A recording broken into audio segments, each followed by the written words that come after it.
क्या आपने कभी सोचा है कि भारत में हजारों मस्जिदें, दरगाहें, कब्रिस्तान और मदरसे किसके अंतर्गत आते हैं?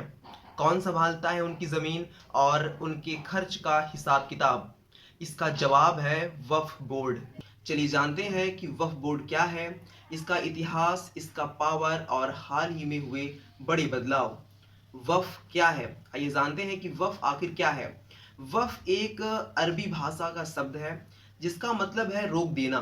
इस्लामी कानून में वफ़ का मतलब है कोई व्यक्ति अपनी चल अचल संपत्ति को अल्लाह के नाम पर दान कर देता है ताकि उसका इस्तेमाल धार्मिक या समाज सेवा के कर्मों में हो, जैसे मस्जिद, कब्रिस्तान, मदरसे, अस्पताल वगैरह। अब भारत में ऐसे दान की गई संपत्तियों की देखरेख के लिए वक्फ बोर्ड होता है। वक्फ बोर्ड का इतिहास क्या है उसकी बात कर लेते हैं।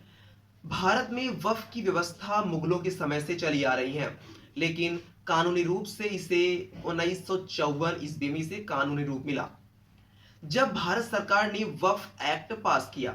1984 में सेंट्रल वक्फ काउंसिल बनाई गई जो सभी राज्य वक्फ बोर्डों को मॉनिटर करती है। 1995 में नया वक्फ अधिनियम पास हुआ जो आज भी लागू है।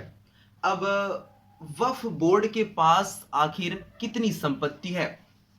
जानकर हैरान हो जाएंगे आप कि भारत में वक्फ संपत्तियां लगभग 6 लाख से ज्यादा हैं।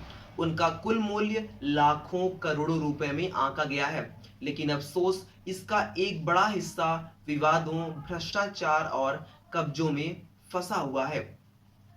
हाल ही में संसद में क्या बदलाव हुए? 4 अप्रैल 2025 को संसद में वक्फ अधिनियम में बड़ा संशोधन किया गया।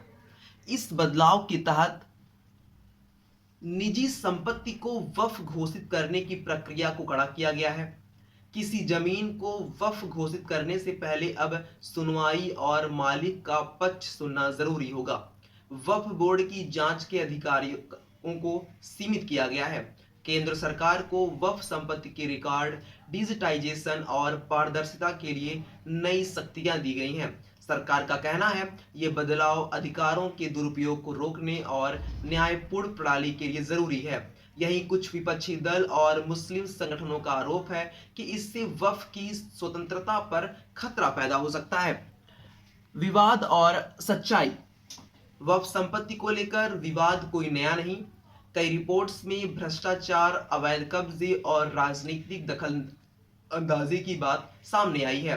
अब सवाल यह है कि क्या यह नया कानून उन समस्याओं का हल लाएगा या फिर एक और राजनीतिक मुद्दा बनेगा? तो दोस्तों, अब जब आप जान चुके हैं वक्फ बोर्ड या इतिहास, ताकत और संसद में हुए बदलाव, तो आपकी क्या राय है? क्या सरकार का कदम सही है या फिर से एक समुदाय विशेष के अधिकारों में दखल है?